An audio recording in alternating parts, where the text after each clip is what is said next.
তো তোমরা তো আগের পার্টি এই জায়গাটা দেখেইছো। এখানে আমরা অনেক ছবি ভিডিও তুলে ক্লান্ত হয়ে একটা দোকানে চলে গিয়েছিলাম একটু চা আর নিমকি খেতে।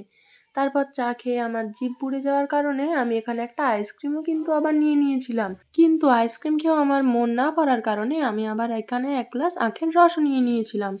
তারপর এই সুন্দর রাস্তাটা দিয়ে আমরা হাঁটতে সোজা পৌঁছে গিয়েছিলাম মুকুটমণিপুরের শিশু উদ্যান বলে একটা পার্ক আছে, সেই পার্কের ভেতরে।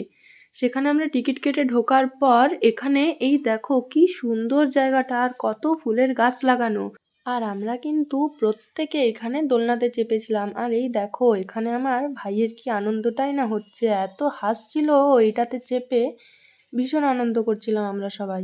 তারপর তো আমরা চলে গিয়েছিলাম এইখানে সাইডে একটা জায়গা ছিল যেখান থেকে মুকুটমণিপুরে ওই যেখানে জলটা ছাড়ে সেইটা দেখা যায়, সেইটা দেখার জন্য। তো বাকিটা পরের পার্টে আসছে।